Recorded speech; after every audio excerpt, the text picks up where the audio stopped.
Hi friends, நான் உங்கள் Sumathi. Welcome to பட்டு ஃபுட் ஜோன். இன்றைக்கி நம்ம ஒரு சில பொருட்களை மட்டும் வச்சு வெயிலுக்கு இதமான ரோஸ் மில்க் ஜெல்லி எப்படி பண்ணுறதுன்னு தான் பார்க்க போகிறோம். கெமிக்கல் எதுவும் இல்லாமல் ரொம்பவே சிம்பிளாக ஈஸியாக வீட்லேயே நம்ம இந்த ஜெல்லி ரெசிபியை பண்ணிடலாம். சம்மரில் வீட்டில் இருக்க குழந்தைங்களுக்கு கண்டிப்பாக இது போல் செஞ்சு கொடுங்க, ரொம்பவே விரும்பி சாப்பிடுவாங்க. நீங்கள் ஃபஸ்ட் டைம் இப்போ தான் நம்ம சேனலை பார்க்குறீங்கன்னா சேனலை சப்ஸ்கிரைப் பண்ணிவிட்டு வீடியோக்கு ஒரு லைக்கும் கொடுத்துருங்க. வாங்க வீடியோக்குள்ளே போகலாம். இது பண்ணுறதுக்கு ஃபஸ்ட்டு ஒரு பாத்திரத்தில் 200 ml அளவுக்கு தண்ணி எடுத்துக்கலாம். அதில் 10 கிராம் அளவுக்கு கடல் பாசி சேர்த்துக்கலாம். இந்த கடல் பாசி நார்மலாக எல்லா சூப்பர் மார்க்கெட்லேயுமே இப்போ கிடைக்கிது. இது உடம்புக்கு ரொம்பவே குளிர்ச்சியானது. வெயில் காலத்தில் கண்டிப்பாக இதை எடுத்துக்கோங்க. இப்போ இந்த கடல் பாசியை தண்ணியில் சேர்த்துட்டு ஒரு 10லேருந்து 15 நிமிஷம் வரைக்கும் ஊற வச்சுக்கலாம். ஹாட் வாட்டர்லாம் எதுவும் தேவையில்லை, நார்மல் வாட்டர்லேயே ஒரு 15 நிமிஷத்துக்கு ஊற வச்சுக்கலாம். அப்போ தான் இது சாஃப்ட் ஆகும். இது இருக்கட்டும். இப்போ ஒரு பேனில் 1/2 லிட்டர் அளவுக்கு நம்ம பால் சேர்த்துக்கலாம். இது பசும்பால்லாம் இல்லை, நார்மலாக கடையில் வாங்குகிற பேக்கெட் பால் தான். 10 கிராம் கடல் பாசிக்கு 1/2 லிட்டர் பால் கரெக்டான அளவாக இருக்கும். மேலே படிகிற ஆடைகள் எல்லாத்தையும் இது கூடவே கலந்து விடுங்க. அப்போ தான் ஜல்லி ரொம்பவே டேஸ்ட்டாக வரும். பால் சேர்த்து 5 நிமிஷம் போல் ஆகியிருக்கு. நல்லா பொங்கி ஒரு கொதி அளவுக்கு வந்ததும் நம்ம ஊற வச்சிருக்க கடல் பாசி இது கூட சேர்த்துக்கலாம். பாருங்க, கடல் பாசி ஊறி நல்லா சாஃப்டாகவே வந்திருக்கு. பாலில் கடல் பாசி சேர்த்தா பால் திரிஞ்சிருமான்லாம் கவலைப்பட வேண்டாம், பால் திரியாது.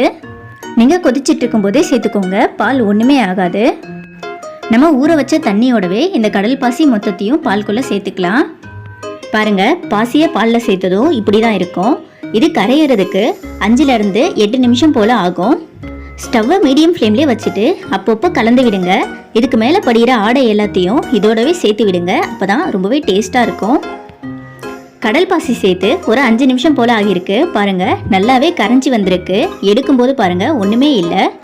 இன்னும் ஒரு 2 நிமிஷத்துக்கு கூட இதை நல்லா கொதிக்க விட்டுடலாம். இப்போ இது கூட 1/2 கப் அளவுக்கு சர்க்கரை சேர்த்துக்கலாம். நீங்கள் சர்க்கரைக்கு பதிலாக நாட்டு சர்க்கரை இல்லை வெல்லம் கூட சேர்த்துக்கலாம். இது கரெக்டாக 100 கிராம் அளவு சர்க்கரை. 1/2 லிட்டர் பாலுக்கு 100 கிராம் சர்க்கரை கரெக்டாக இருக்கும். நீங்கள் ஸ்வீட் கொஞ்சம் எக்ஸ்ட்ரா சாப்பிடுவீங்கன்னா 150 கிராம் சர்க்கரை கூட சேர்த்துக்கோங்க. வெல்லம் சேர்க்கும்போது அப்படியே சேர்க்காம கொஞ்சம் தண்ணியில் கரைச்சிட்டு சேர்த்துக்கோங்க. சர்க்கரை நல்லா கரைஞ்சி வந்ததும் இது கூட 1/2 ஸ்பூன் அளவுக்கு ரோஸ் எசன்ஸ் சேர்த்துக்கலாம். உங்களுக்கு இது போல் எசன்ஸாக சேர்க்க பிடிக்கலன்னா பன்னீர் ரோஸு சுடு தண்ணியில் சேர்த்துட்டு அந்த தண்ணியை மட்டும் ஃபில்டர் பண்ணி இது கூட சேர்த்துக்கலாம். அதுவுமே நல்ல கலராக ஃப்ளேவர்ஃபுல்லாக இருக்கும். எசன்ஸ் சேர்த்துட்டு ஒரு 2 நிமிஷம் போல் கலந்து விடுங்க. எசன்ஸோட ஃப்ளேவர் ஃபுல்லாக பாலில் இறங்கணும், அந்தளவுக்கு இதை ஒரு 2 நிமிஷத்துக்கு கொதிக்க விட்டுடலாம். பாருங்கள், நல்லா கொதிச்சு வந்திருக்கு. இந்த ஸ்டேஜில் நம்ம ஸ்டவ் ஆஃப் பண்ணிடலாம். இது சூடு ஆறுறதுக்கு முன்னாடியே எந்த பிளேட்டுக்கு மாற்ற போகிறோமோ அதுக்கு மாற்றிடலாம். எந்த பிளேட்டுக்கு மாற்ற போகிறீங்களோ அதில் கொஞ்சமாக ஆயில் இல்லை நெய் அப்ளை பண்ணிக்கலாம். இல்லை அப்படியே கூட நீங்கள் ப்ளைனாக விட்டுடலாம். இதில் ஒரு ஃபில்டர் வச்சு நம்ம டைரெக்டாக ஃபில்டர் பண்ணிக்கலாம். இன்னும் கரையாமல் கொஞ்சம் கடல் பாசியெல்லாம் அப்படியே இருக்கும், அதுக்காக தான் நம்ம ஃபில்டர் பண்ணுறோம். ஃபில்டர் பண்ணும்போது அது எல்லாமே தனியாக பிரிஞ்சு வந்துடும். ஒரு ஸ்பூன் இல்லை கரண்டி வச்சு நல்லா கலந்து விடுங்க. அப்போ தான் பால் சீக்கிரமாக வடிகட்டி வரும். பாருங்கள், கடல் பாசி பாலோட ஆடை ஃபுல்லாக தனியாக பிரிஞ்சு வந்துருச்சு. இதை நீங்கள் ஃபில்டர் பண்ணாமல் அப்படியே கூட சேர்த்துக்கலாம். ஃபில்டர் பண்ணும்போது கடையில் கிடைக்கிற அதே டெக்ஸ்சரில் நமக்கு ஜெல்லி கிடைக்கும். ஃபில்டர் பண்ணுறது ஃபுல் அண்ட் ஃபுல் ஆப்ஷனல் தான், நீங்கள் விருப்பப்பட்டால் பண்ணிக்கோங்க. ஜல்லி நல்லா ஸ்மூத்தாக வரணுன்றதுக்காக அதுக்கு மேலே இருக்க பபிள்ஸ்லாம் லைட்டாக உடச்சி விட்டுக்கலாம். இதை நீங்கள் செட் ஆகிறதுக்காக அப்படியே வெளியவும் வச்சுக்கலாம். இல்லை ஃப்ரிட்ஜில் வச்சிங்கன்னா 1/2 hourலேயே நல்லா செட் ஆகி வந்துடும். வெளியே வைக்கிறீங்கன்னா செட் ஆகிறதுக்கு 1 hour ஆகும். பாருங்கள், ஜல்லி நல்லா செட் ஆகிடுச்சு.